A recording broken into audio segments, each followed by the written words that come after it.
The fluorescent lights of Hammond and Associates had never felt more oppressive. Each buzz seemed to drill directly into my skull as I hunched over my desk, surrounded by case files that had somehow multiplied overnight. My eyes burned from lack of sleep. My coffee had gone cold an hour ago, and the silk blouse I'd borrowed from my cousin's closet, because all my clothes were still at Jake's apartment. The apartment I could no longer enter had a stubborn wrinkle across the front that screamed, "My life is falling apart." 24 hours. That's all it had been since I'd walked in on my boyfriend of 3 years, tangled up with my best friend since college. Not just tangled. Enthusiastically, gleefully tangled on the couch I'd helped him pick out at IKEA. The couch where we'd spent countless evenings planning our future, discussing cases, sharing takeout. I pressed my palms against my eyes, trying to erase the image. It didn't work. It never worked. "Emily, the Morrison deposition is in an hour," called Jennifer from across the bullpen, her voice carrying that particular blend of concern and impatience that senior associates reserved for junior attorneys who looked like they were about to crack. "Please tell me you're ready." "Ready," I lied, grabbing the file I'd been staring at without actually reading. The words had become meaningless symbols sometime around 3 a.m., when I'd finally stopped crying and started reviewing interrogatories from my cousin's cramped couch. The thing about betrayal is that it doesn't just break your heart. It breaks your sense of reality. For 3 years, I'd believed Jake when he said he loved me, when he promised we were building something together, when he introduced me to Claire and encouraged our friendship. "You two are going to love each other," he'd said, grinning like he'd orchestrated something wonderful, rather than setting the stage for the worst night of my life. And Claire. God, Claire had held my hand through bar exam stress, had been my maid of honor at my sister's wedding, had known every secret I'd ever told, including, apparently, how to access Jake's apartment when I wasn't there. My phone buzzed, another text from Jake, the 14th one since last night. "Emily, please. We need to talk. It's not what you think." I wanted to laugh, or scream, or throw my phone across the room and watch it shatter into as many pieces as my carefully constructed life. Instead, I shoved it into my desk drawer and stood up too quickly, sending papers fluttering to the floor. "Great," I muttered, dropping to my knees to gather them. "Fantastic. This is exactly what I needed." "Tough morning?" Robert, one of the partners, paused by my desk, his expression somewhere between sympathy and concern. "Jennifer mentioned you might need an extension on the Harris brief." "No." The word came out sharper than intended. "No, I'm fine. The brief will be on your desk by 5. His eyebrows rose slightly. "Emily, if you need time..." "I don't." I straightened, clutching the papers to my chest like armor. "I'm fine. Everything's fine." It was the worst lie I'd ever told, and from his expression, Robert knew it. But he simply nodded and continued toward his office, leaving me standing there with my borrowed blouse and my devastated life, and my absolute certainty that if I stopped moving, even for a second, I would completely fall apart. The Morrison deposition was a disaster. I forgot crucial questions, stumbled over objections I should have anticipated, and nearly called the witness by the wrong name twice. By the time it ended, I wanted to crawl under my desk and never emerge. "That was rough," Jennifer said, not unkindly, as we gathered our materials afterward. "Want to talk about what's going on?"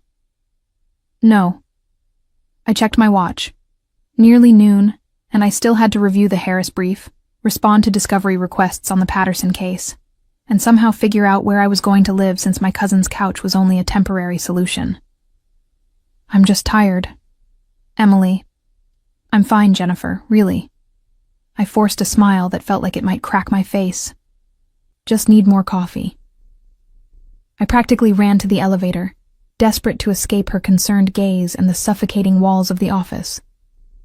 The firm occupied the 23rd floor of a sleek downtown building, all glass and steel and expensive furniture that screamed success. On any other day, I loved it here. Loved the energy, the challenge, the sense that I was building something meaningful. Today, it felt like a cage. The elevator took forever. I watched the numbers descend with growing frustration, my foot tapping an anxious rhythm against the marble floor. When the doors finally opened to the lobby, I practically sprinted toward the exit, already mentally calculating how quickly I could grab coffee and return before anyone noticed my extended absence. I hit the revolving door at full speed, my phone pressed to my ear as I attempted to check voicemail without actually looking where I was going.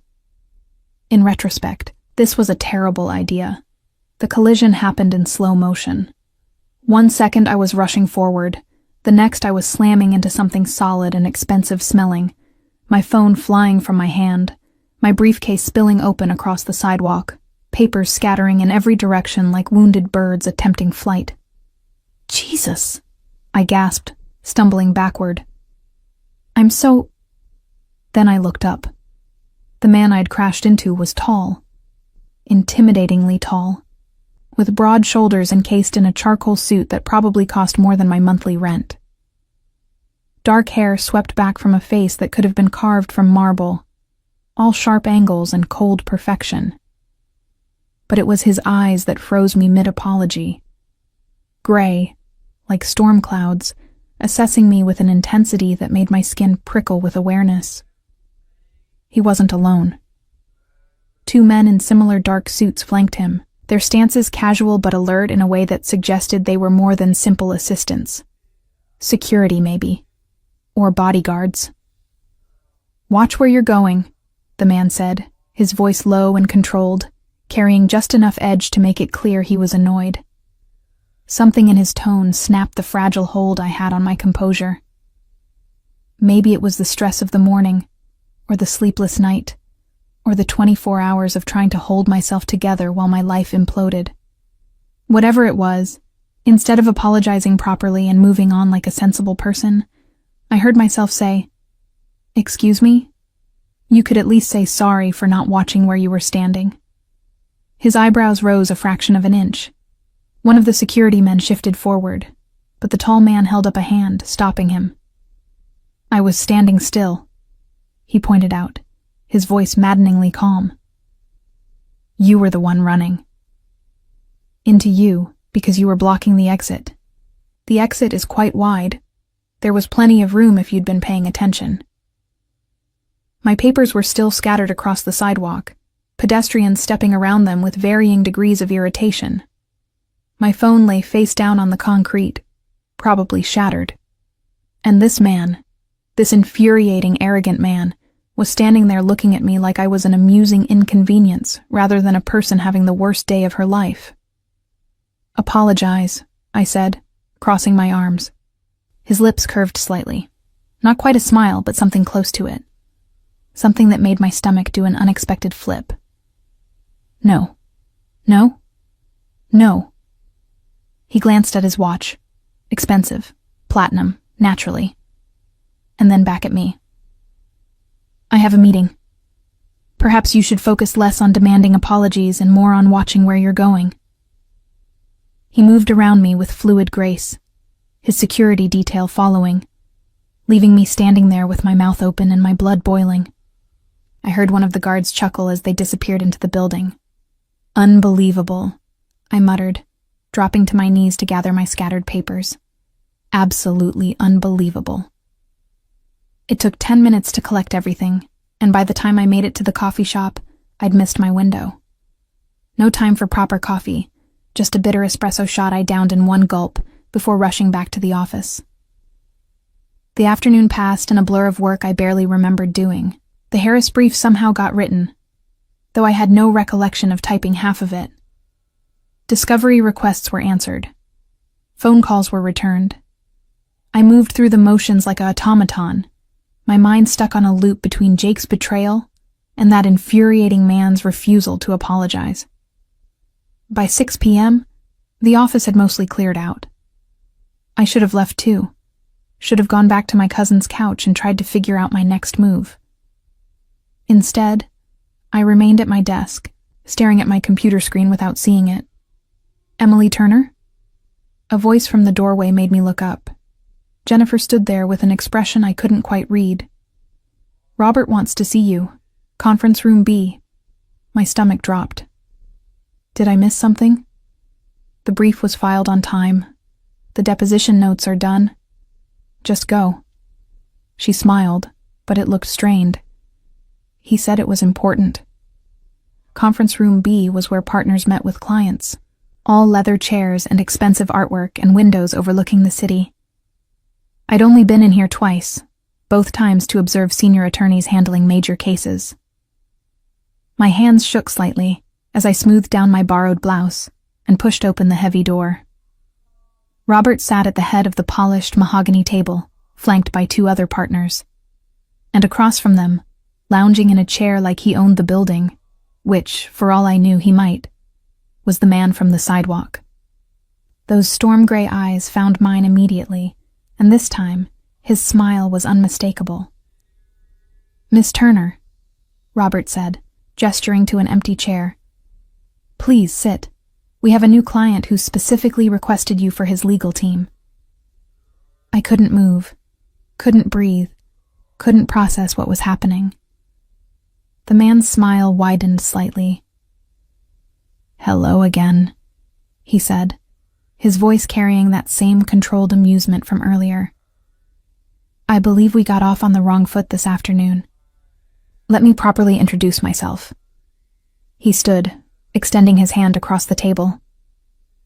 "Ethan Callahan. I'm told you're the best young attorney this firm has. I'm looking forward to working together." I stared at his outstretched hand, my mind racing. This couldn't be happening. Not today. Not after everything else.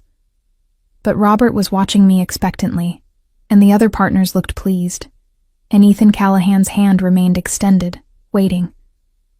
Slowly, numbly, I reached across the table and shook it. His grip was firm, warm, and absolutely certain. "Wonderful," he said, still holding my hand a moment too long. "Shall we discuss the case? I have an interesting problem that requires immediate attention. It involves the mayor's office, some rather creative bookkeeping, and what I suspect is a deliberate attempt to sabotage my business interests. I need someone smart, fearless, and willing to get their hands dirty." His eyes held mine. "I think you'll be perfect for the job." I wanted to argue, wanted to demand to know why he'd requested me specifically when I'd nearly caused a scene on the sidewalk just hours ago. Wanted to understand why this man, who looked like he could buy and sell the entire building without blinking, needed legal help from a junior associate having the worst week of her life. But I didn't say any of that. Instead, I pulled my hand back, sat down in the chair Robert indicated, and opened my notebook to a clean page. "Tell me about the problem, Mr. Callahan," I said, my voice steadier than I felt. "Start from the beginning." His smile was slow and dangerous, and absolutely captivating. "Oh, I intend to," he replied. "I have a feeling this is going to be a very interesting partnership, Miss Turner." And as he began to outline the case, corruption, conspiracy, and enough criminal activity to make my head spin, I realized with sinking certainty that my terrible day was about to become an impossible week. Possibly an impossible month. Or maybe, whispered a traitorous voice in my head, the beginning of something I couldn't even begin to anticipate. The conference room felt smaller with Ethan Callahan in it. He commanded space the way some people commanded armies, with absolute certainty and an unsettling amount of control. As he outlined his case against the mayor, I took notes with mechanical precision, my brain struggling to process both the information and the surreal reality that I was now working with the man who'd refused to apologize for our collision. "The mayor's office has denied 3 separate permit applications for my construction projects," Ethan was saying, his fingers steepled beneath his chin. Each denial cited different violations, none of which actually exist. Meanwhile, my competitor, Marcus Devereaux, has received approval for nearly identical projects without issue. "Devereaux?" Robert leaned forward. "The real estate developer?" "The same." Ethan's expression didn't change, but something cold flickered in those gray eyes. He's also the mayor's brother-in-law. I stopped writing. That's a clear conflict of interest. Precisely. Ethan turned his attention to me, and I felt the full weight of his focus like a physical thing. But proving it requires access to records the mayor's office won't willingly provide, which is where you come in, Miss Turner. Emily, I corrected automatically, then immediately regretted it. Something about the way he said Miss Turner felt deliberately formal, almost mocking. His lips curved slightly. Emily, then. I need someone who can navigate the legal system to obtain those records, who can build a case so airtight that even the mayor's considerable influence can't make it disappear. Robert tells me you're tenacious, detail-oriented, and have an excellent track record with document discovery. Robert is very kind, I said carefully, glancing at my boss, who was watching this exchange with barely concealed interest. But this kind of case requires senior attorney involvement. I'm happy to assist, but I don't want a senior attorney. Ethan's interruption was smooth but absolute. I want you. The way he said it made my stomach flip again. I told myself it was stress, or caffeine, or the residual shock of finding Jake and Claire together. It absolutely wasn't the way Ethan Callahan looked at me like I was a puzzle he intended to solve. Mr. Callahan. Ethan. His smile widened fractionally. If we're using first names. Ethan, I corrected through gritted teeth. This case involves high-level government corruption. It's going to attract attention, scrutiny, possibly retaliation. You need someone experienced. I need someone hungry. He leaned back in his chair, completely at ease. Someone with something to prove. Someone who won't back down when things get difficult. His eyes held mine. Someone exactly like you. How do you know what I'm like? We met for 30 seconds on the sidewalk. Actually, it was closer to 2 minutes. You were quite insistent about that apology. His amusement was infuriating. But I've done my research, Emily. Graduated top of your class from Columbia Law, passed the bar on your first attempt with one of the highest scores in the state, have an impressive record in document-intensive cases despite being with the firm less than 2 years. You're smart, methodical, and according to your colleagues, absolutely relentless once you commit to something. My cheeks burned. He'd investigated me. Thoroughly. That's very flattering, but it's not flattery. It's fact. He stood, buttoning his suit jacket with practiced ease. Robert, I'll need Emily dedicated to this case full-time. Clear her schedule of everything else. I'll pay triple your standard rate, plus bonuses tied to specific milestones. I want the first round of FOIA requests filed by end of week, and I want a complete analysis of the mayor's financial records, personal and professional, within 2 weeks. Robert practically beamed. Of course. Emily, you'll report directly to me on this, but Ethan will be your primary contact for— No. Ethan's interruption was polite but firm. I'll be working closely with Emily throughout. I have information, resources, and connections that will be crucial to building this case. We'll need regular meetings, probably daily. My heart sank. Daily meetings with this man who looked at me like I was simultaneously fascinating and annoying, while my life was imploding and I was living on my cousin's couch? That seems excessive, I tried. It's necessary. He pulled a business card from his pocket and slid it across the table to me. My private number. I expect you'll need it. I stared at the card. Heavy stock, embossed lettering. Simple and expensive, like everything about him. I'm looking forward to working with you, Emily. He moved toward the door, his security detail materializing from the hallway like shadows. I'll send over the initial documents tonight. Shall we say 9 a.m. tomorrow? My office? I don't have your office address. It's on the card. He paused in the doorway, looking back at me with that unsettling intensity. Oh, and Emily? About that apology you wanted earlier? I waited, some small part of me hoping he'd actually apologize, that he'd show a shred of human decency. You're still not getting one. His smile was infuriating. But I promise to make our partnership interesting enough that you'll forget about it. Then he was gone, leaving me sitting there with my notes and my confusion and the absolute certainty that I'd just made a deal with someone far more dangerous than a corrupt mayor.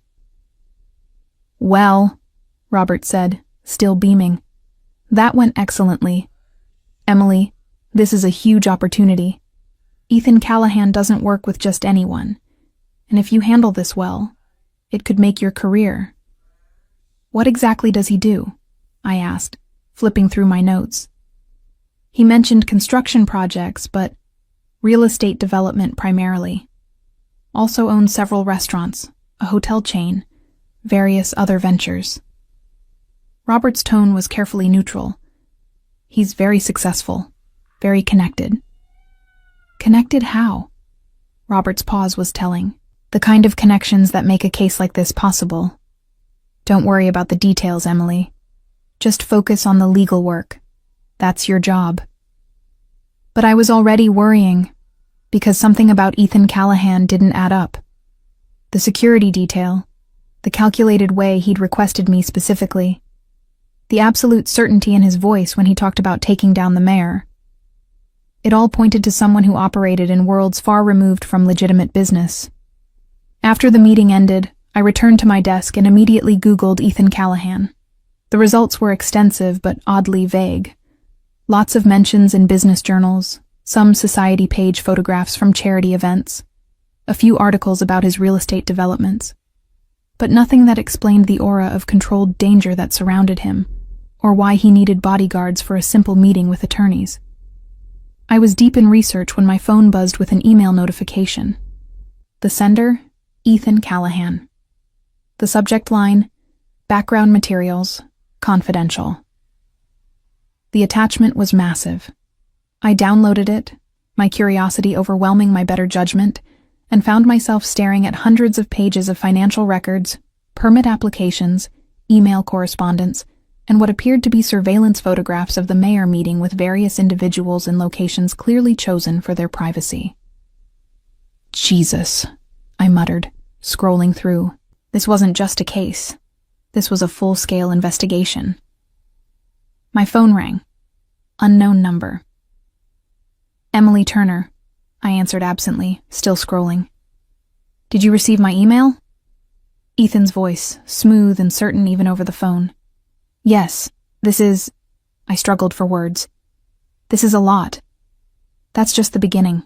I have more, but I wanted to give you something to start with. Review it tonight. I'll answer any questions tomorrow. Tonight? I glanced at my watch. Almost 7 p.m. I stopped. What did I have?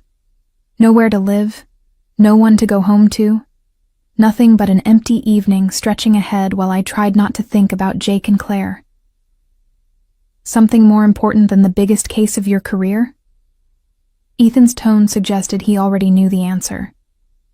No, I admitted quietly. Good.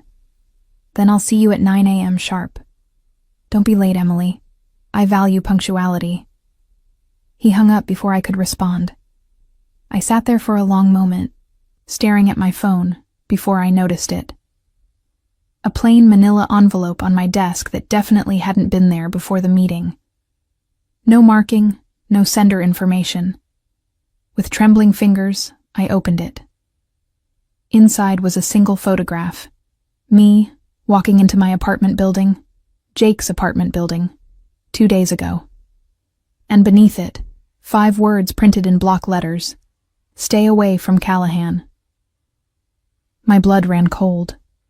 I looked around the office, suddenly aware of how empty it had become, how dark the windows looked against the city lights. Someone had been in here. Someone had left this while I was in the conference room. Someone was watching me. I shoved the photo back in the envelope and grabbed my phone. my finger hovering over Ethan's number. But what would I say? That someone had threatened me on my first day working his case? That I was scared? No. I was many things. Heartbroken, exhausted, currently homeless. But I wasn't a coward. And I wasn't going to let some anonymous threat scare me away from the biggest case of my career, even if that case came with an infuriating client who refused to apologize. I packed up my things, including the envelope, and headed for the elevator. Tomorrow, I'd show Ethan the photo. Tonight, I just needed to survive. The elevator doors opened on the parking garage level, and I stepped out into the dim concrete space. My car was parked in the far corner. I'd arrived late this morning, of course, so naturally all the good spots were taken. My footsteps echoed as I walked, each sound amplified by the empty space. Halfway to my car, I heard it. Another set of footsteps matching my pace. I stopped. They stopped. My heart hammered as I turned slowly, expecting to see someone behind me. But the garage appeared empty, just rows of cars and pools of shadow between the fluorescent lights. Hello? My voice sounded small, frightened. I hated it. No response. I turned back toward my car and walked faster. The footsteps resumed, definitely closer now. I broke into a run, my heels clicking frantically against the concrete, my breath coming in sharp gasps. I just reached my car when a hand grabbed my shoulder. I screamed, spinning around, my keys clutched between my fingers like a weapon. Whoa! Emily, it's me! Jake. My ex-boyfriend stood there in the parking garage, hands raised in surrender, his familiar face creased with concern. Behind him, Claire emerged from between two cars, wringing her hands nervously. What the hell are you doing here? I demanded, my heart still racing. How did you even know where I was? You weren't answering my calls. I needed to talk to you. Jake took a step forward, and I backed against my car. Emily, please. Just listen. No. The word came out fierce, stronger than I felt. You lost the right to talk to me when you decided to screw my best friend on our couch. Claire flinched. Emily, it's not... Don't. I held up a hand, my keys still clutched like a weapon. Don't you dare tell me it's not what it looks like. I saw exactly what it looked like. I saw everything. It just happened, Jake said, his voice taking on that pleading tone I'd once found endearing and now found pathetic. We didn't mean for it to happen. It doesn't change how I feel about you. Really? Because it changed how I feel about you? Drastically. I fumbled with my keys, trying to unlock my car door. Both of you need to leave. Now. We just want to explain, Claire started. I don't care. My voice cracked, and I hated myself for it. Hated showing weakness in front of the two people who'd destroyed me. I don't care about your explanations or your excuses or your feelings. I care about never seeing either of you again. I finally got the door open and slid inside, slamming it behind me. Through the window, I could see Jake saying something, but I started the engine, drowning out his words. As I pulled away, I caught a glimpse of them in my rearview mirror, standing together in the parking garage, looking lost and confused, like they couldn't understand why I was being so unreasonable. I made it 3 blocks before I had to pull over, my hands shaking too badly to drive safely. I sat there in my car, my carefully constructed composure finally crumbling, and cried for the second time in 24 hours. My phone buzzed. A text from an unknown number. 9 a.m. Don't forget. EC Ethan Callahan.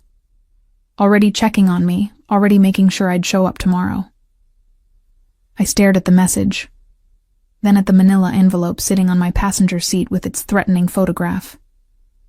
24 hours ago, my biggest problem had been a cheating boyfriend and a terrible friendship. Now I had that plus an impossible case, an infuriating client, and someone who very much wanted me to walk away from both. The smart thing would be to listen, to hand the case back to Robert, to find a new job somewhere safe and boring, to rebuild my life in some city where no one knew about Jake or Claire or Ethan Callahan. But I'd never been particularly smart when I was angry. And right now, sitting in my car with tears on my cheeks and fear in my gut and rage burning through my veins, I was furious. At Jake for betraying me, at Claire for stabbing me in the back, at Ethan for being so infuriatingly arrogant, and at whoever had left that photo, thinking they could scare me away. I wiped my face, pulled back onto the road, and headed for my cousin's apartment. Tomorrow, I'd show Ethan Callahan exactly what happened when someone tried to push Emily Turner around. Tomorrow, I'd prove I was exactly as relentless as his research claimed. Tomorrow, the real work would begin. Ethan Callahan's office was located in a building I'd passed 100 times without really seeing it. 40 stories of dark glass and steel that seemed to absorb light rather than reflect it, positioned in the financial district like a blade cutting through the skyline. The lobby was all marble and minimalism, with a security desk manned by 2 men who looked like they moonlighted as heavyweight boxers. Emily Turner, I told the one on the left, trying to sound more confident than I felt. I have a 9 a.m. with Mr. Callahan. He checked a tablet, then nodded. 40th floor, elevators on your right. You'll need this. He handed me a visitor's badge with my photo on it, a photo I definitely hadn't posed for, which meant Ethan had somehow obtained one, probably from the firm's website. The level of preparation was simultaneously impressive and unsettling. The elevator ride took forever. I watched the numbers climb while mentally rehearsing what I'd say about the threatening photograph. Should I lead with it? Wait until after we discussed the case? Act like it was no big deal, or admit it had scared me? The doors opened directly into a reception area that screamed understated wealth. A woman in her 50s with sharp eyes and perfect posture sat behind a glass desk. Miss Turner, Mr. Callahan is expecting you. Conference room, second door on the left. I followed her directions down a hallway, lined with abstract art that probably cost more than my law school debt. The conference room was floor-to-ceiling windows overlooking the city, with a table that could seat 20 people but currently held only 1. Ethan stood at the far end, his back to me, phone pressed to his ear. He wore another perfectly tailored suit, this one charcoal with subtle pinstripes, and was speaking in what sounded like Italian. His tone was cold, clipped, absolutely authoritative. Non mi interessa quanto tempo ci vorrà. Voglio risultati entro venerdì. He paused, listening. No. Nessuna scusa. Fallo accadere. He ended the call and turned, his expression shifting from cold to something warmer, though warm was relative with Ethan Callahan. Emily. Punctual. I appreciate that. You said you valued punctuality. I set my briefcase on the table, trying not to show how the view made my stomach flip. We were so high up. I assumed you weren't joking. I never joke about expectations. He moved to the table, pulling out a chair for me. The gesture was old-fashioned, gentlemanly, and somehow made me more nervous than if he'd ignored me entirely. Coffee? Or do you prefer tea? My assistant told me you drink a concerning amount of espresso. Your assistant has been monitoring my caffeine intake? My assistant is thorough. It's why I pay her exceptionally well. He moved to a sidebar where an elaborate coffee setup waited. So? Coffee? Please. I needed it. I'd slept maybe 3 hours on my cousin's couch, my dreams full of Jake and Claire and threatening photographs and storm-gray eyes that saw too much. Ethan prepared 2 cups with the kind of precision that suggested he either really loved coffee or really loved control. Probably both. He set one in front of me. Perfect color, perfect temperature, before taking the chair across the table rather than at the head. Equal positioning. Interesting choice. You read the materials I sent? He asked, pulling out his own tablet. Most of them. It's a lot to process in one night. I opened my laptop, bringing up the notes I'd made at 2 a.m. The financial records show clear patterns of favoritism toward Devereaux's projects, but they're subtle. Whoever orchestrated this knew what they were doing. The mayor's chief of staff, Marcus Devereaux's cousin. Ethan's fingers moved across his tablet with practiced ease. The mayor himself is just a figurehead. The real corruption runs through his entire staff. Then we need to prove the connections. Paper trails, email correspondence, testimony. Which is why you're here. He looked up, those gray eyes pinning me in place. The legal framework, the proper channels, the documentation that will hold up in court. That's your expertise. Mine is. He smiled slightly. Different. Different how? Let's just say I have methods of obtaining information that wouldn't be admissible in court, but are very useful for knowing where to look. He tapped his tablet. For instance, I know the mayor met with Devereaux last Thursday at a restaurant in Brooklyn. Off the books, paid in cash. They discussed delaying your permits for another 6 months. I stared at him. How do you know what they discussed? I told you. Different methods. His expression gave nothing away. The question is, how do we prove it legally? This was insane. He was essentially admitting to surveillance, possibly illegal surveillance, and expecting me to build a case around it. Ethan, if you obtained this information through illegal means, I didn't obtain it. Someone told me, hearsay isn't illegal. His smile widened. But it does give us direction. We now know to look for financial records from that specific restaurant, to subpoena the mayor's schedule for that day, to establish a pattern. You see, my information guides your legal discovery. It was clever, morally questionable, possibly illegal, definitely unethical, but clever. I'm not comfortable. With what? Using information to pursue justice? Emily, the mayor is corrupt. He's taking bribes, manipulating the system, and destroying legitimate businesses to benefit his relatives. That's wrong. All I'm doing is exposing it. Through illegal surveillance. Through connections and careful observation. He leaned forward. Let me be very clear. I will never ask you to do anything illegal.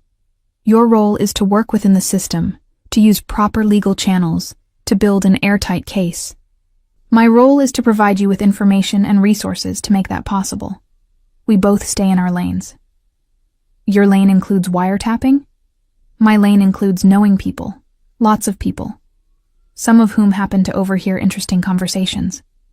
He held my gaze. Are we going to have a problem with this? I should have said yes. Should have walked out, reported him to Robert, washed my hands of this entire mess. But I'd spent all night reading those financial records, seeing the clear pattern of corruption, imagining all the legitimate businesses that had been destroyed by the mayor's favoritism. And some part of me, the part that had always believed in justice, in fairness, in holding powerful people accountable, wanted to nail this case. Even if it meant dancing along ethical lines I'd never approached before. No problem, I heard myself say. As long as you never ask me to cross legal boundaries. I won't. He extended his hand across the table. Partners? I looked at his hand, remembering our collision yesterday, his refusal to apologize, the absolute certainty in his voice when he'd claimed I was perfect for this job. Everything about Ethan Callahan screamed danger, but everything about this case screamed justice. I shook his hand. Partners. His grip was warm, firm, and held a moment too long. Excellent. Now, about strategy. Wait. I pulled my hand back, reaching into my briefcase. Before we discuss strategy, there's something you should see. I slid the manila envelope across the table. Ethan opened it, his expression neutral as he examined the photograph. But I noticed the slight tightening of his jaw, the way his fingers pressed fractionally harder against the paper. When did you receive this? His voice was still controlled, but something cold had entered it. Yesterday, after our meeting, it was on my desk. Someone entered your office and left this while we were in conference? He set the photo down carefully. That's bold. That's terrifying, I corrected. Someone is watching me, Ethan. Someone followed me to Jake's apartment and photographed me. Someone wants me off this case badly enough to threaten me on the first day. Fascinating. He pulled out his phone, took a picture of the photo and the envelope. The threat itself is crude, too direct, which means whoever left it either isn't very sophisticated or wants you to think they're not sophisticated. Or they're just trying to scare me. Are you scared? He looked up, his gray eyes assessing. I wanted to lie, to project confidence and fearlessness. But something about the way he looked at me made honesty feel safer than pretense. Yes, a little. Mostly I'm angry. His lips curved into what might have been approval. Good. Anger is useful. Fear paralyzes. Anger motivates. He stood, moving to the windows. I'll have this investigated. My security team will identify who entered your building and when. In the meantime, you'll have protection. Protection? Someone to watch your back. Make sure nothing like this happens again. He glanced over his shoulder. Don't worry. You won't even notice them most of the time. I don't need a bodyguard. You do now. His voice carried absolute finality. The moment you became involved in this case, you became a target. I won't have that on my conscience. Your conscience? I stood as well, anger overriding caution. You're the one who insisted I take this case. You specifically requested me, did your research, made sure I couldn't say no, and now someone is threatening me because of it. So yes, Ethan, this absolutely should be on your conscience. Silence filled the conference room. I'd crossed a line, I knew that. But I was tired of being pushed around, by Jake, by Claire, by anonymous threats, by this man who seemed to think he could control everything, including me. To my surprise, Ethan smiled. A real smile that transformed his face from coldly handsome to genuinely attractive. There it is. There what is? The fire Robert mentioned. He said you were relentless once committed, but he didn't mention the temper. Ethan moved closer, stopping just inside my personal space. Not threatening, but definitely deliberate. I like it. Too many people are afraid to challenge me. Maybe they're smarter than I am. Or maybe they're less interesting. His eyes held mine. You're right, Emily. I specifically chose you for this case, and I knew it would be dangerous. But I also know you're capable of handling it. You're smart, determined, and now properly motivated. That photo just guaranteed you'll see this case through to the end. He was right, and I hated that he was right. The threat hadn't made me want to quit. It had made me want to fight. You're very good at manipulation, I said quietly. I prefer to think of it as understanding human nature. He stepped back, giving me space. Now, shall we actually discuss strategy? Or would you like to yell at me some more first? I'm fine with either. Despite everything, I almost laughed. Almost. Strategy. Definitely strategy. We spent the next 3 hours mapping out an attack plan. Ethan was, I grudgingly admitted, brilliant at strategy. He saw connections I'd missed, identified weaknesses in the mayor's position, and outlined a timeline that was ambitious but possible. His mind worked like a chess player's, always thinking 3 moves ahead. We file the initial FOIA request today, I said, making notes. That gives them 15 days to respond. In the meantime, we can start building the circumstantial case. Pattern of behavior, timeline of permit denials, financial analysis of Devereaux's projects versus yours. And I'll work on securing testimony. Ethan leaned back in his chair. There are people in the mayor's office who aren't happy with the corruption. Given the right incentive, they might be willing to talk. Legal incentives only, I warned. Of course. His tone suggested his definition of legal incentive might differ from mine, but I decided not to push it. There's one more thing. He pulled up a document on his tablet and turned it toward me. It was a property deed for a building in Red Hook. The mayor is trying to force me to sell this property. It's blocking Devereaux's plans for a waterfront development. They've used every bureaucratic trick to make it impossible for me to use the building. Denied permits, failed inspections, even tried to condemn it for non-existent code violations. What do you plan to do with it? Originally, mixed-use development. Apartments, retail space, community center. Something that would actually benefit the neighborhood instead of pricing out residents like Devereaux's luxury condos would. His jaw tightened. Now, I plan to hold on to it out of pure spite while we destroy the mayor's career. I looked at the deed, then at Ethan. You really hate losing, don't you? I hate injustice. His voice was soft but intense. I built my business from nothing, Emily. Everything I have I earned. And watching corrupt politicians manipulate the system to benefit their relatives while crushing legitimate competition? That's not something I can tolerate. There was real passion in his voice, real anger. For the first time since meeting him, I saw past the controlled exterior to something genuine beneath.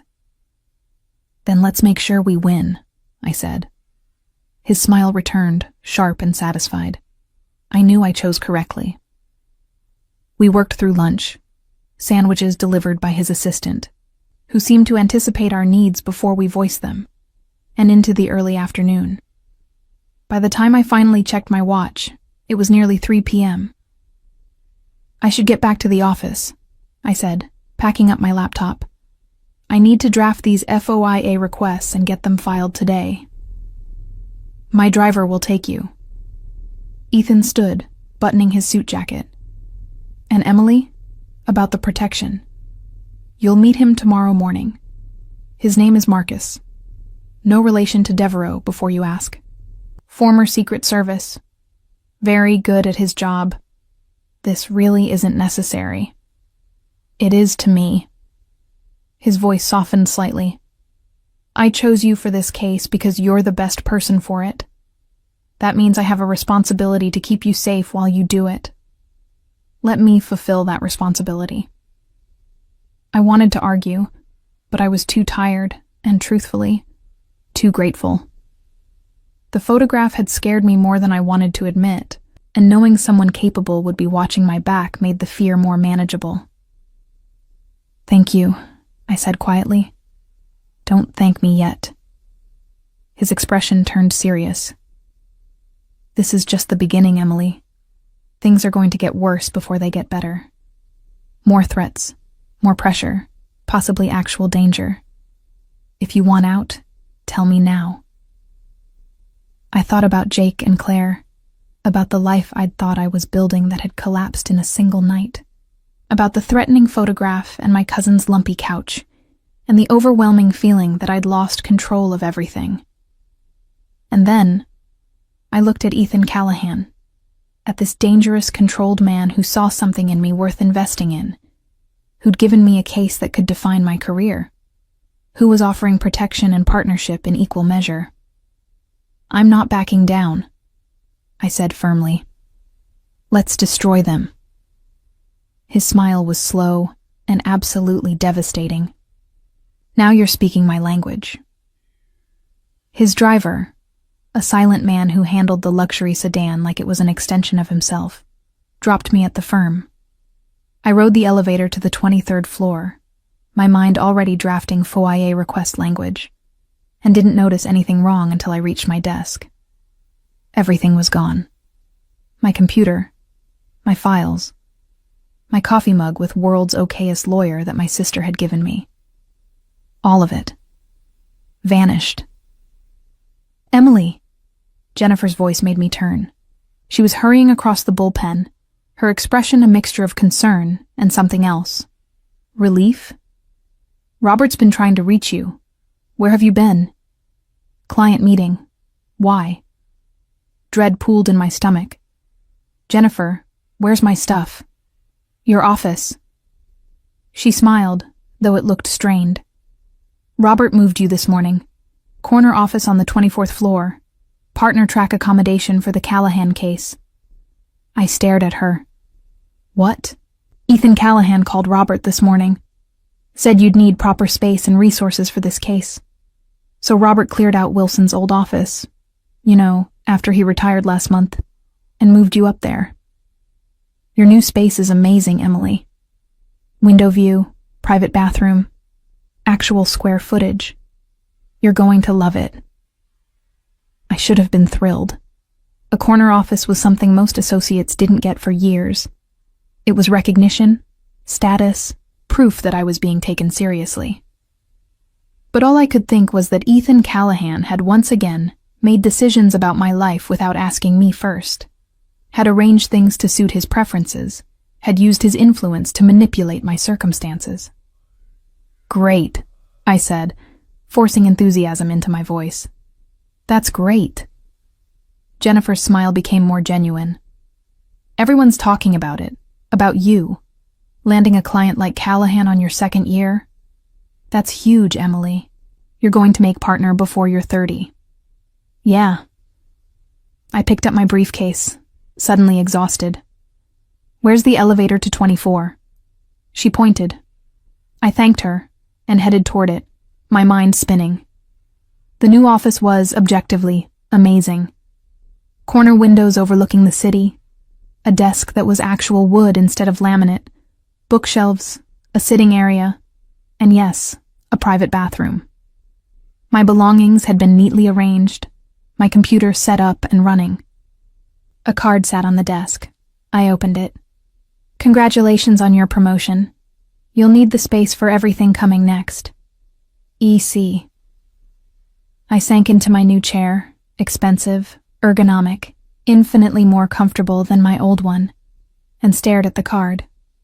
Ethan Callahan was going to be a problem, not because he was cruel or demanding or even unreasonable, but because he saw what people needed, understood what motivated them, and used that knowledge with surgical precision. He'd known I'd be rattled by the threat, known I'd need reassurance of my own competence, known that a corner office and a partnership track would make me feel valued, important, committed. And it had worked.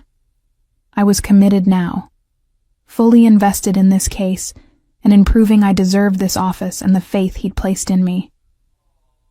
I pulled out my laptop and started drafting FOIA requests with renewed focus. Hours passed.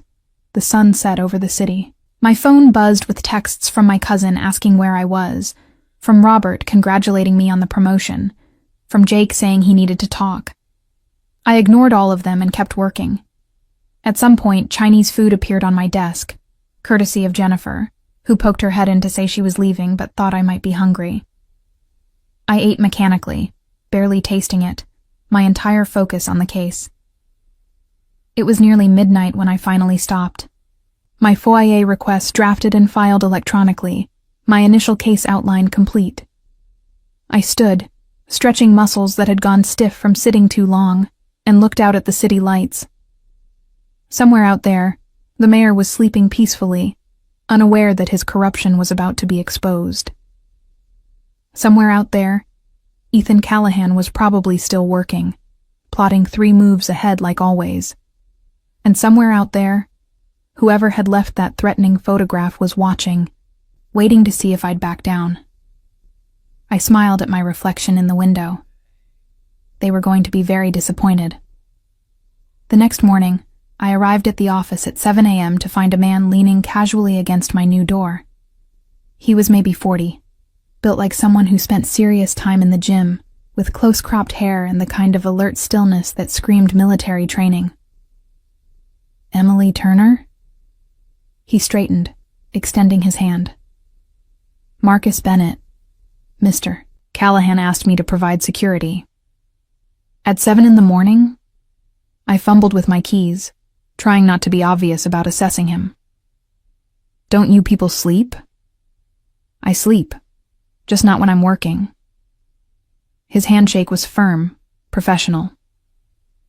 "Mr. Callahan briefed me on the situation. I'll be maintaining a discreet presence. You won't notice me most of the time. but I need to establish some protocols.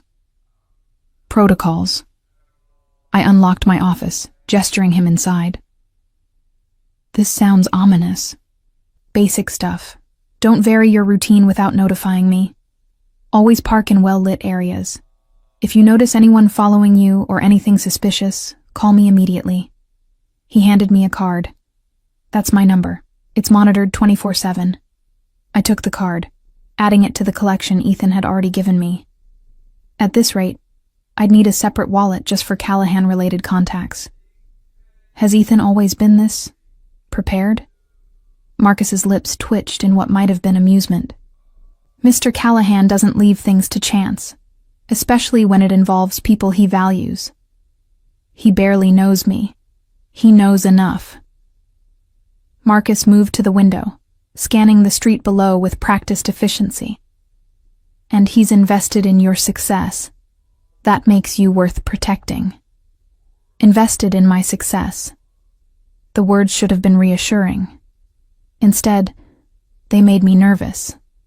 Ethan Callahan's investment came with expectations, with strings attached I couldn't quite see yet. Well, I said, setting my briefcase down. I appreciate the protection, even if it seems excessive. It's not. Marcus turned from the window, his expression serious. That photo you received? We identified who left it. Low-level enforcer for the Marchetti family. My blood ran cold. The Marchetti family? As in organized crime? As in the mayor's primary financial backers? Marcus's tone was matter-of-fact, like he was discussing the weather. They have significant investments in Devereaux's developments. If those projects get delayed or canceled because of corruption investigations, they lose money. Lots of money. So they threatened me to scare me off the case. Tried to threaten you. Past tense.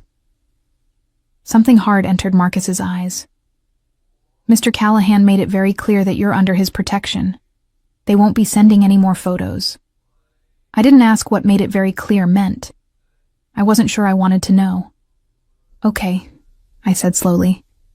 So the mayor is connected to organized crime, which means this case is even more dangerous than I thought, which means I definitely need a bodyguard.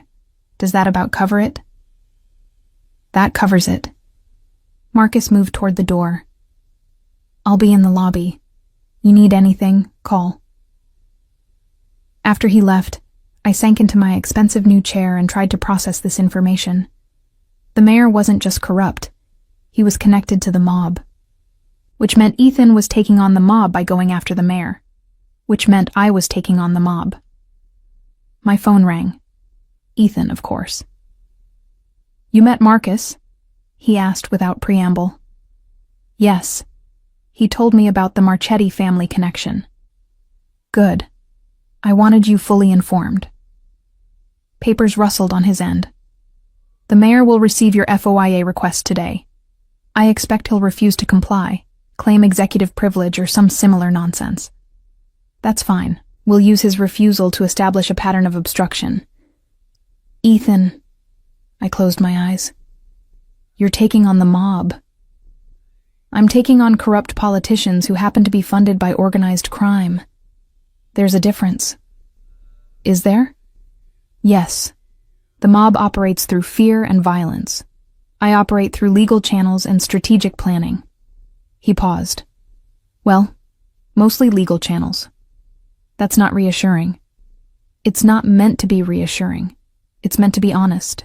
His voice softened slightly. Emily, I told you this would get worse before it got better. If you want out, I don't want out. I want to understand what I'm actually dealing with. I stood, pacing to the window. Why didn't you tell me about the Marchetti connection from the beginning? Would you have taken the case if I had? Probably not. Definitely not. That's not the point. It's exactly the point. You needed to commit to this case before you understood how dangerous it was. Because if you'd known, you would have let fear override your sense of justice. And now? He sounded satisfied. Now you're committed. Now you're invested. Now you're going to see this through because backing down would feel like letting them win." He was right, and I hated that he was right. Again. "You're very manipulative," I said. "I prefer strategic." "And Emily? I'm on your side. Everything I'm doing, the protection, the resources, the information, it's all to ensure you succeed at bringing these people to justice. That's what you want, isn't it? Justice?" "Yes," I admitted. "But I'd prefer not to get killed in the process." "You won't. That's why Marcus is there. That's why I'm being careful." He paused. "Trust me, Emily. I know what I'm doing." That was the problem. He did know what he was doing. Every move calculated, every decision strategic, every person in his orbit positioned exactly where he wanted them, including me. "I have to go," I said. "Actual work to do on your case." "Our case," he corrected. "Partners, remember?" "Right, partners." I ended the call before he could respond. The morning passed in a blur of legal research and document drafting. Robert stopped by to congratulate me again on the promotion and to remind me that the firm's reputation depended on handling the Callahan case correctly. No pressure. Around noon, my phone buzzed with a text from an unknown number. "Lunch? I'm in the lobby. EC." I stared at the message.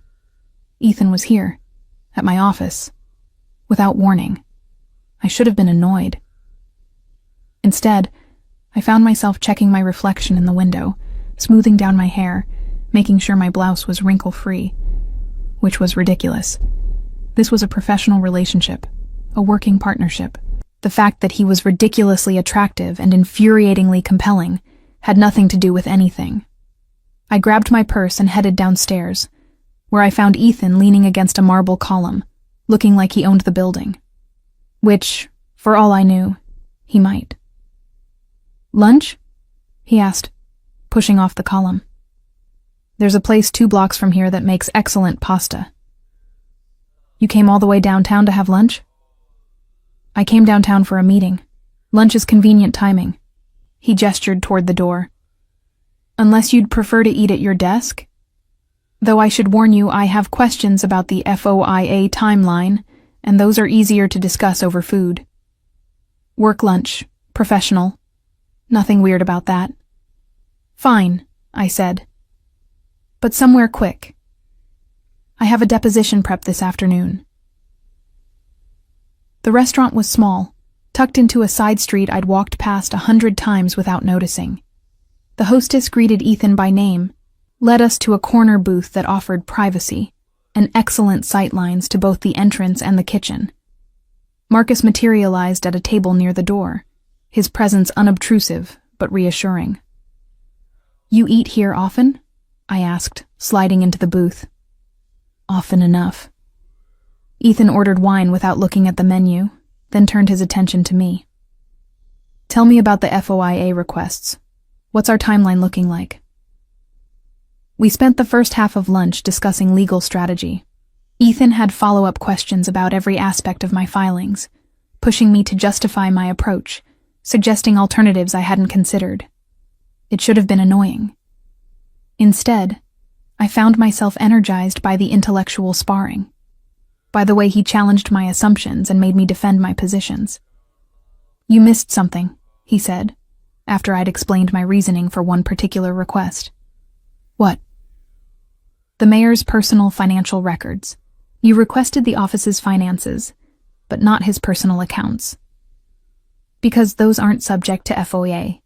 He's entitled to financial privacy as a private citizen." "True, but we can request disclosure of any income sources that might constitute conflicts of interest. Public officials have to disclose certain financial information." His eyes held mine. "You should file an addendum." He was right. Again. I made a note on my phone. "You're enjoying this," I said, looking up. "Enjoying what?" "Catching my mistakes. Proving you know more than I do." His lips curved slightly. I'm enjoying working with someone who's smart enough to recognize when I'm right and professional enough not to take it personally. Do you know how rare that is? Most people probably don't like being corrected. Most people let their egos get in the way of good work. He leaned back, studying me with that unsettling intensity. You don't. You care more about the case than about being right. That's refreshing. The compliment made my cheeks warm. I covered by taking a sip of wine. What about you? Do you care more about the case or about being right? Both. No hesitation. I care about winning, which requires being right. But I also care about actual justice, which means being willing to adjust strategy if the facts demand it. That's a very careful answer. It's an honest answer. He leaned forward. I'm not a good person, Emily. I don't pretend to be. But I do try to direct my less admirable qualities toward productive ends. Taking down corrupt politicians, that's productive. Why? I asked. Why do you care? You have money, power, success. You could ignore the mayor's corruption and focus on your other businesses. Because ignoring injustice makes you complicit in it. His voice carried real conviction. My grandfather came to this country with nothing, built a business through hard work and sacrifice, taught me that power without purpose is just selfishness. He paused. The mayor represents everything my grandfather fought against. People who use the system to maintain their own power, rather than serve the public good. So yes, I could ignore it, but I won't. I'd never heard him speak with such passion. For the first time, I saw past the calculated exterior to genuine belief. Real anger at genuine injustice. Your grandfather sounds like he was an impressive man, I said quietly. He was. Ethan's expression softened. He'd have liked you, actually. He always said the best lawyers were the ones who still believed in justice after seeing how the system actually works. Do you think I still believe in justice? I know you do. It's why you took this case even after getting threatened. His eyes held mine. It's why you're still here despite knowing about the Marchetti connection. You believe that right should win, that corrupt people should face consequences, that the system can work if good people fight for it. Is that naive? Maybe. His smile was soft. But it's also what makes you perfect for this case. I need someone who believes victory is possible, who will fight like hell to make it happen. Cynicism makes you careful, but belief makes you relentless. Our food arrived, interrupting the moment. We ate in companionable silence for a while, the kind of comfortable quiet that usually took weeks to develop with someone new. Can I ask you something personal? I said eventually. You can ask. Whether I answer depends on the question. Why don't you have a lawyer on staff? Someone like me, but full-time for your company? I do. Several, actually. Corporate attorneys who handle contracts, transactions, day-to-day legal issues. He set down his fork. But this case requires something different. It requires someone who isn't already embedded in my world. Someone who sees the corruption with fresh eyes. Someone who has no stake in protecting me if I cross lines that shouldn't be crossed. You want me to keep you honest? I want you to keep me legal. There's a difference. He smiled. Honesty is subjective. Legality is measurable. You're my conscience, Emily. The voice telling me when I'm getting too close to lines I shouldn't cross. The responsibility of that made my chest tight. That's a lot of trust to place in someone you barely know. I trust your ethics more than I trust my instincts. His voice was serious now. My instincts say do whatever's necessary to win. Your ethics say stay within the boundaries of law. Between the two of us, we'll find the right path. We finished lunch and walked back toward my office, Marcus trailing at a discreet distance. The afternoon sun was warm, and the city hummed with its usual energy. For a moment, it almost felt normal. Just two professionals discussing a case, planning strategy, building a working relationship. Then we turned the corner onto my building's street, and I saw it. The front entrance was cordoned off with police tape. Squad cars blocked the sidewalk, their lights flashing. Uniformed officers stood guard, while what looked like detectives examined something near the door. "Stay here." Marcus appeared beside us, his hand resting near where I assumed he kept his weapon. "Let me check it out." But I was already moving forward, dread pooling in my stomach. An officer tried to stop me, but I showed my firm ID. "I work here. What happened?" "Package delivery." The officer's expression was grim. "Suspicious contents. Bomb squad is checking it now." My blood ran cold. "What kind of package?" "Addressed to someone at the law firm. Emily Turner." Ethan's hand gripped my arm, steadying me. "Emily." "It's not a bomb," I heard myself say, my voice distant. "It's another threat." I was right. 20 minutes later, after the bomb squad determined the package was safe, a detective brought it to where we waited in a coffee shop across the street. Inside was a single item, my old waitress uniform from the job I'd had in law school, the one I'd quit after landing my position at Hammond & Associates, and written across the uniform in red marker, "Quit again, or next time, it won't be empty." The detective's name was Rodriguez, and she had the tired eyes of someone who'd seen too much to be shocked by anything. She examined the uniform with latex-gloved hands while I sat in the coffee shop trying not to shake. "You recognize this?" she asked, though it wasn't really a question. "I worked at Marco's Bistro during law school, 3 years ago." My voice sounded hollow. I quit when I got hired at Hammond & Associates. That uniform should have been in storage at my old apartment. Jake's apartment. The apartment I could no longer access because my ex-boyfriend and former best friend had destroyed my life. "Someone went through a lot of trouble to obtain this and deliver it specifically to intimidate you," Rodriguez said.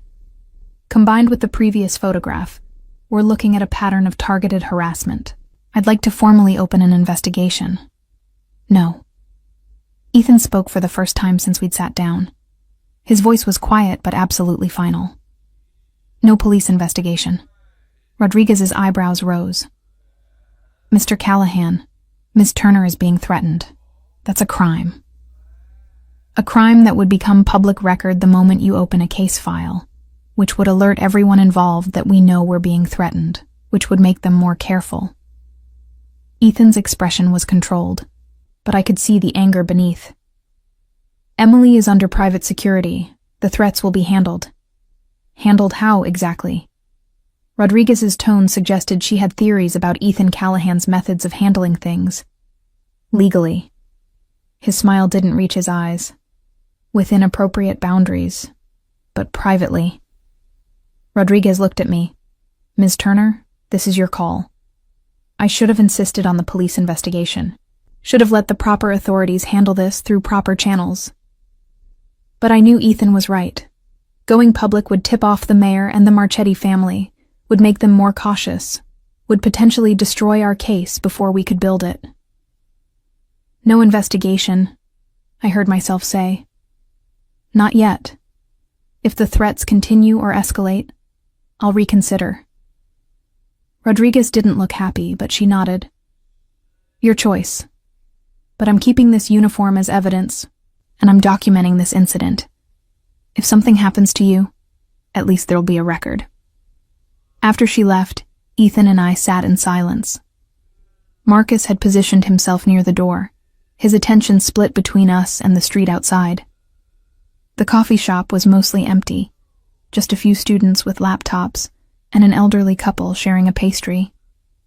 "I'm calling off the case," Ethan said finally. I looked up, startled. "What?"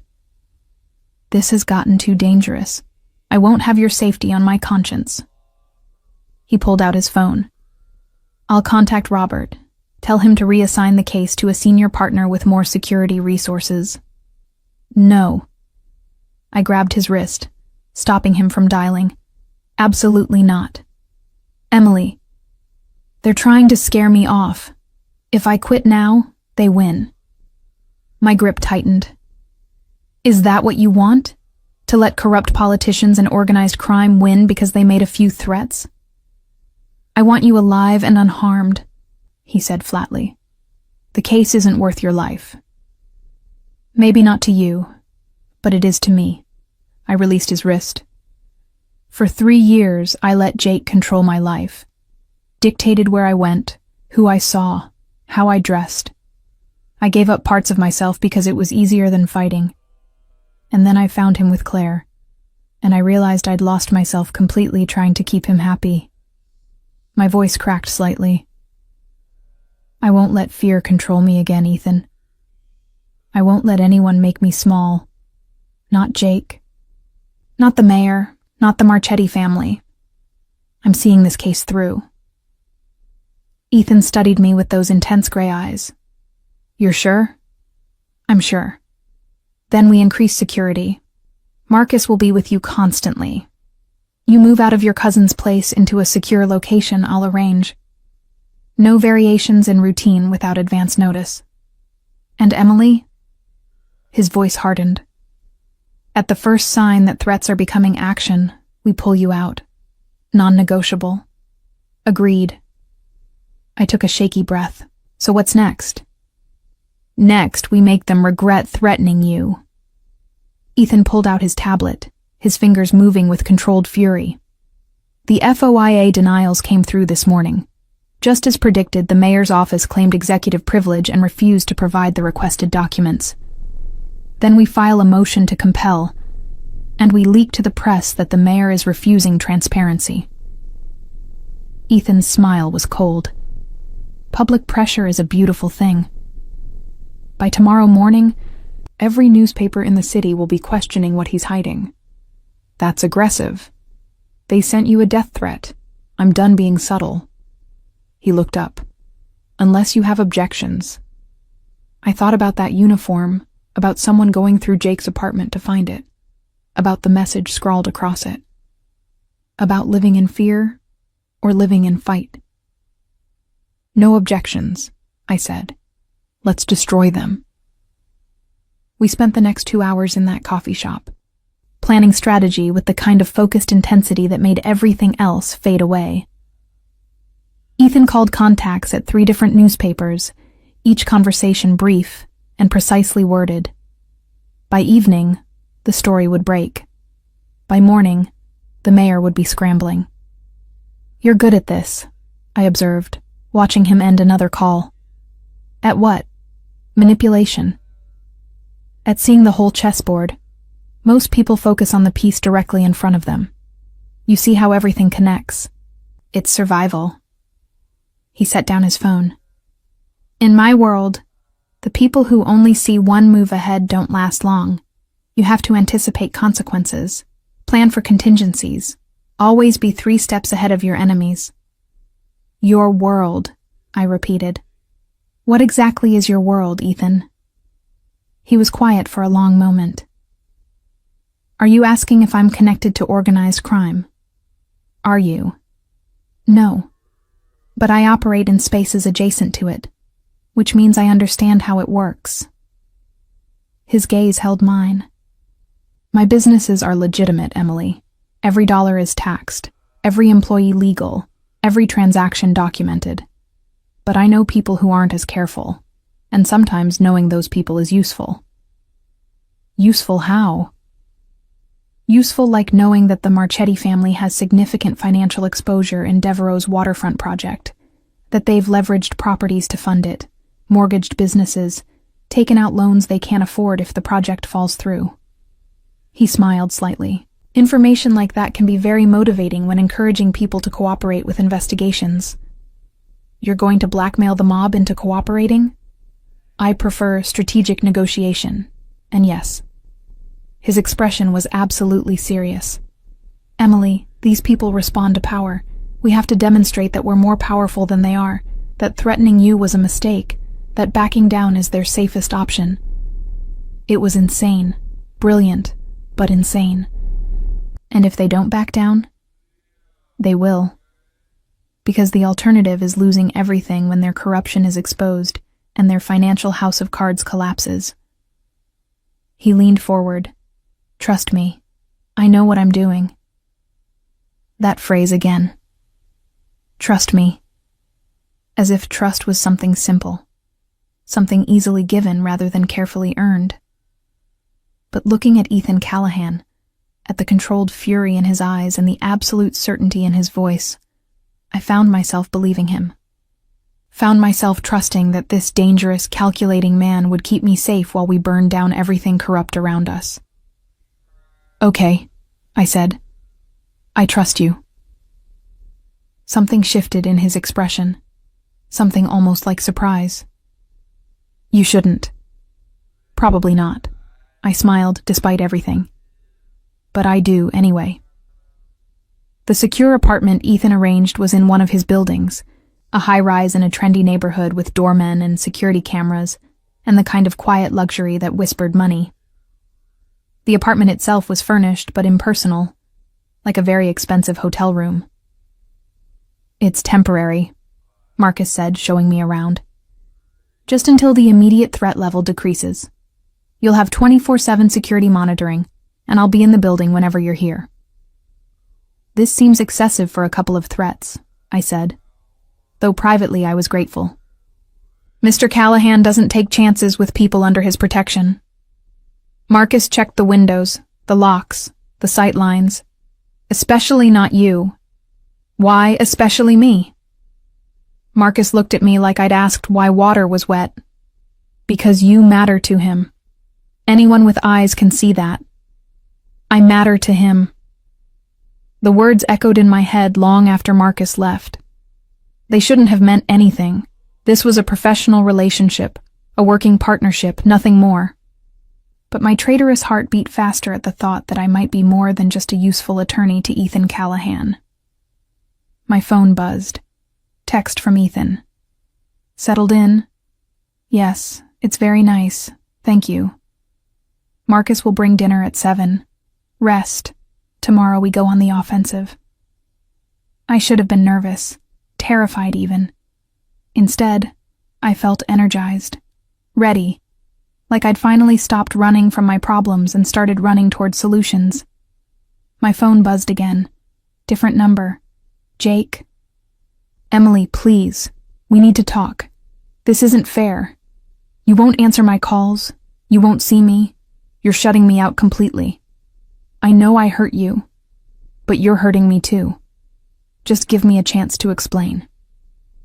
I stared at the message, feeling nothing but mild disgust. 3 days ago, this would have destroyed me. Would have made me question myself.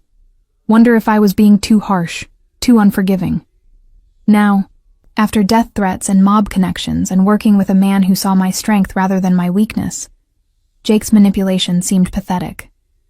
I typed back. You're right. It isn't fair. But life isn't fair. You taught me that when you slept with my best friend. Lose my number. Then I blocked him. Blocked Claire, too, for good measure. Cut them out like the cancer they were. My phone rang immediately. Ethan. I saw that you accessed the building's security system, he said without preamble. Everything okay? You're monitoring my security access? Marcus is monitoring it. I just get alerts when there's activity. He paused. Should I be concerned? No. Just blocking toxic people from my life. I moved to the window, looking out at the city lights. Felt good, actually. Good. You deserve better than people who take advantage of your trust. His voice softened. Get some rest, Emily. Tomorrow's going to be intense.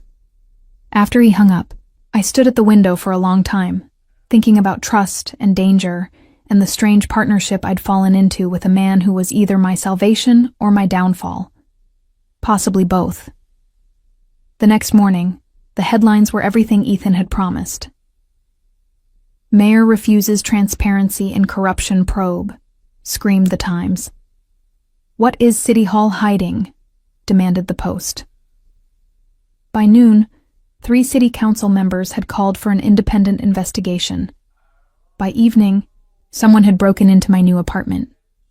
I'd spent the day at Ethan's office, working through depositions and compiling evidence. Marcus dropped me at the building at 8 p.m., waiting until I'd entered the lobby before pulling away. The doorman nodded as I passed, everything appearing normal. The apartment door was locked. No signs of forced entry. But the moment I stepped inside, I knew something was wrong. The air felt different, disturbed. A faint smell I couldn't quite identify.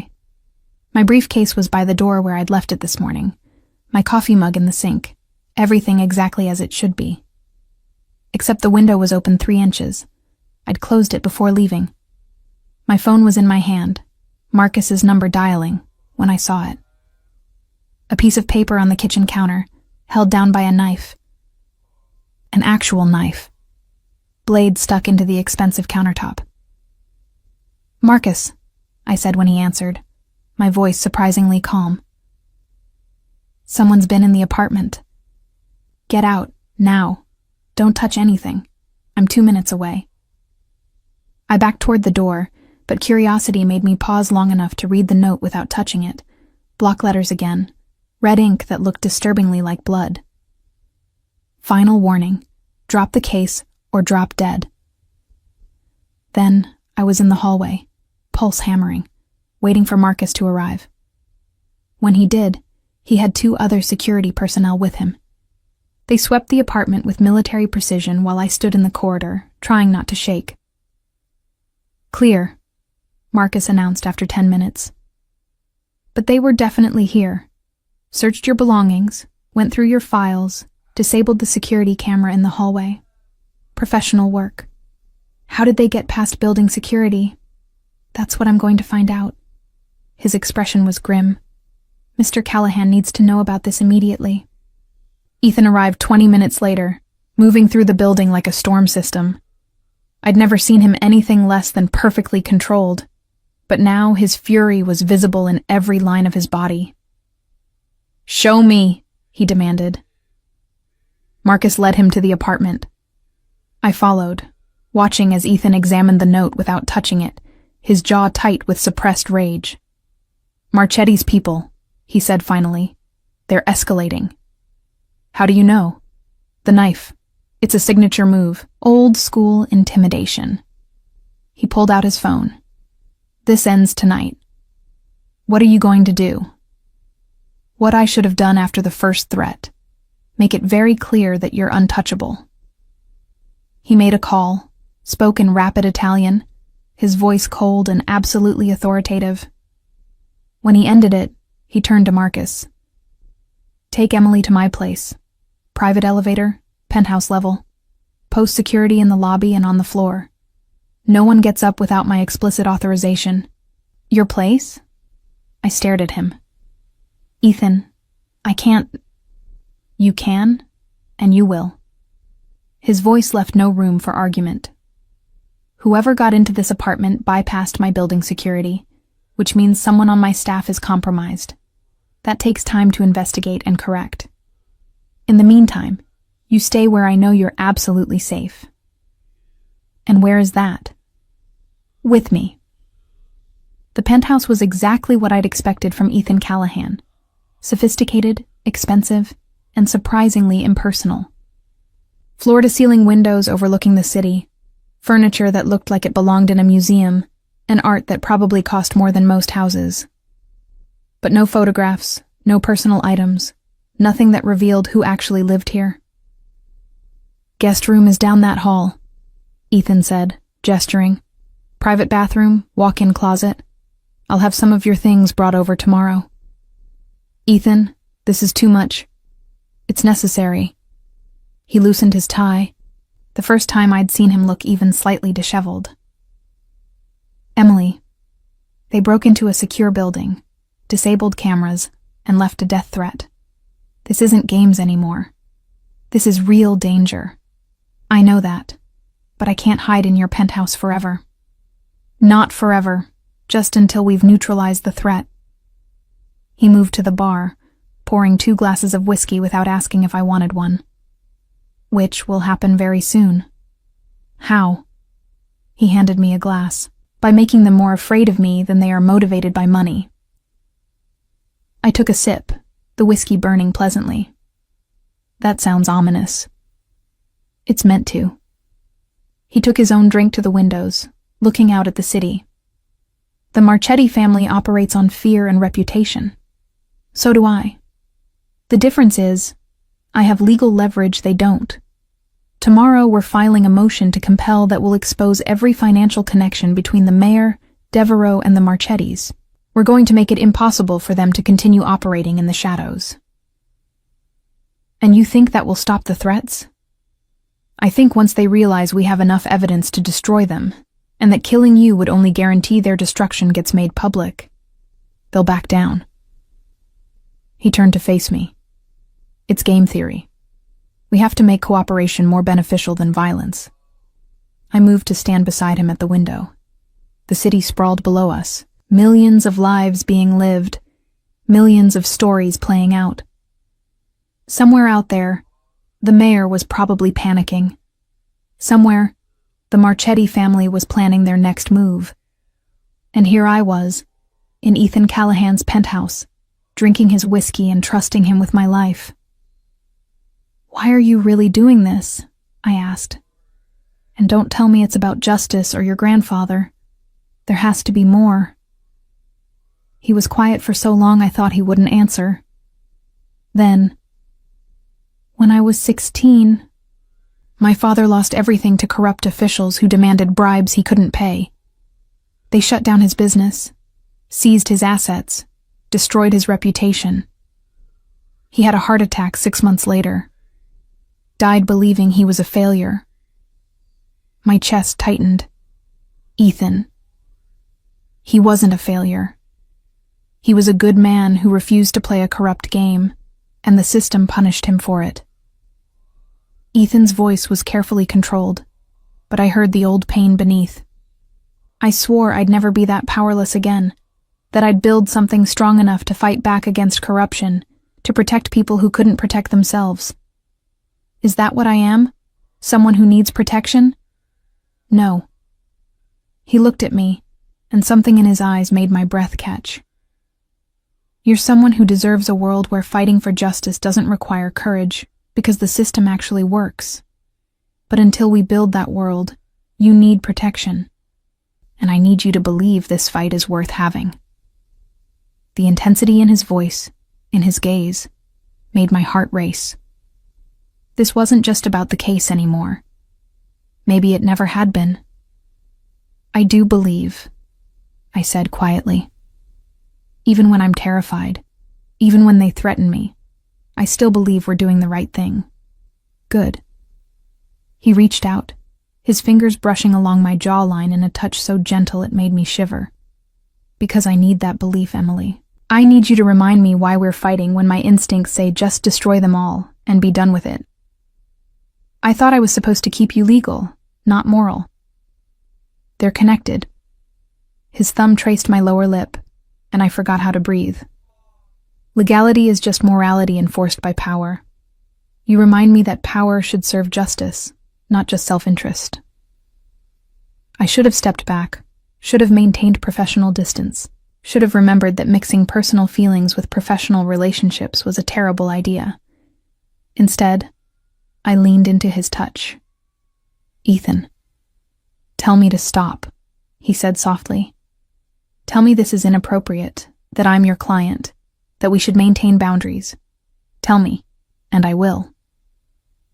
I should have. Everything rational in me screamed to step back, to protect myself, to not fall for another man who saw me as something to possess, rather than someone to partner with. But Ethan wasn't Jake. Jake had demanded I make myself smaller. Ethan demanded I be bigger, stronger, better. Jake had isolated me.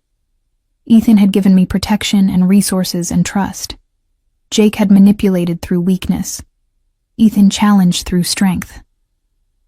Don't stop, I whispered. His kiss was nothing like I'd imagined. Gentle rather than demanding, asking rather than taking. His hands cupped my face like I was something precious, something worth protecting. When I responded, When my hands fisted in his shirt and pulled him closer, he made a sound low in his throat. Surprise and satisfaction and desire all mixed together. We broke apart slowly, both breathing hard. "This complicates things," I said. "Everything about us has been complicated from the start." His forehead rested against mine. "But Emily, I meant what I said. You matter to me. Not just as an attorney on my case, but as you. And if that makes things messy, so be it." "I have terrible taste in men," I warned. "My last boyfriend cheated on me with my best friend." "Then he was an idiot." Ethan's voice was fierce. "And I'm not him. I don't share Emily, ever. If we do this, if we explore what's between us, you need to know. I'm possessive, demanding, and absolutely certain about what I want." "And what do you want?" "You." Simple, direct, absolutely certain. All of you. Your brilliant mind, your fierce sense of justice, your stubbornness, your strength. I want partnership and passion and everything in between. It should have scared me, that intensity. Instead, it felt like relief, like finally being seen completely and still being wanted. "I can't promise this will work," I said. "I'm still putting my life back together after Jake. I'm still figuring out who I am outside of relationships that made me small. Then let me help you figure it out." He kissed me again, softer this time. "Let me show you what partnership actually looks like. Let me prove that loving you doesn't mean diminishing you. Loving." The word hung between us, too big and too soon and somehow exactly right. "This is crazy," I said. "So is taking on the mob." His smile was soft. "We're already committed to one crazy thing. What's one more?" I laughed despite everything. The threats, the danger, the absolute insanity of falling for a man I'd known less than 2 weeks. Okay. Let's be crazy together." "Together," he agreed. "Partners in every sense." We spent the rest of the evening on his couch, planning strategy and stealing kisses, the line between professional and personal dissolving completely. It should have felt wrong. Instead, it felt inevitable. Like everything had been leading to this moment since I'd crashed into him outside my office building. By midnight, we'd drafted the motion to compel that would expose the entire corruption network. By 1 a.m., we'd mapped out media strategy for when it went public. By 2 a.m., I was half asleep against Ethan's shoulder, while he ran his fingers through my hair and made calls to secure witnesses. "Come on," he said finally, helping me to my feet. "You need actual sleep." He walked me to the guest room, kissed me goodnight with a restraint that suggested he was holding himself back, and left me staring at the closed door, wondering how my life had gotten so complicated so quickly. The next morning, we filed the motion. By afternoon, the media frenzy had begun. By evening, 2 of the mayor's senior staff had reached out to our office requesting immunity deals in exchange for testimony. "They're crumbling," Ethan said, reading the messages. "The whole corrupt structure is collapsing." "Then it's over?" I asked, hope and relief mixing. "Almost." His expression was serious. "There's still the mayor himself, and Marchetti. They'll fight to the end. But Emily? We're winning." He was right. Over the next week, the case built itself. Witnesses came forward, documents surfaced. The mayor's approval ratings collapsed. The Marchetti family's legitimate businesses came under federal investigation. And through it all, Ethan and I worked side by side, partners in every sense. He challenged me to be better, sharper, more strategic. I kept him grounded, ethical, focused on justice rather than just revenge. The night before the mayor announced his resignation, Ethan took me to dinner at an exclusive restaurant overlooking the water. We'd been living together in his penthouse for 10 days now. Separate rooms, but increasingly blurred boundaries. Stolen kisses in the morning. his hand at the small of my back during meetings, the way he looked at me like I was solving puzzles he'd been working on his whole life. To victory, he said, raising his wine glass. To justice, I corrected, clinking mine against his. To us, he amended. However this started, Emily, whatever complications exist, I want you to know, I'm in this. With you. For as long as you'll have me. My heart swelled. Even though I'm stubborn and argumentative and refuse to let you win arguments just because you're the client, especially because of those things. His smile was genuine, warm, nothing like the cold control he showed the world. You make me better, Emily. Better at business, better at life, better at being human. You were already pretty good at being human, I said. You just hide it behind expensive suits and scary security teams. Maybe. He reached across the table, taking my hand. But with you, I don't have to hide. I can be honest about what I want, what I fear, who I actually am beneath everything else. And who are you, Ethan Callahan? Someone who's tired of being alone. His voice was quiet, vulnerable in a way I'd never heard. Someone who found an infuriating, brilliant woman who crashed into him and changed everything. Someone who's falling in love and has no idea how to do it properly. My throat tightened. I'm falling too, and I'm terrified, because the last time I fell, I hit the ground hard. I'll catch you. His grip on my hand tightened. I swear, Emily, I'll catch you every time. The mayor resigned the next morning. By afternoon, federal prosecutors had filed charges against 3 city officials and 2 Marchetti family associates. By evening, the corruption investigation had expanded to include 5 other city departments. We'd won. Standing in Ethan's office, looking out at the city we'd fought for, I felt something I hadn't felt in months, maybe years. Peace, purpose. Hope for a future that wasn't built on fear or compromise or making myself smaller for someone else's comfort. What happens now? I asked as Ethan came to stand beside me. Now? He pulled me against him, his arms wrapping around me from behind. Now you move into the penthouse properly, into my room, not the guest room. Now we celebrate this victory and start planning the next fight. Now we build something together. Partnership, relationship, life. Whatever you want to call it. That's a lot of assumptions, I teased, though my heart raced at the thought.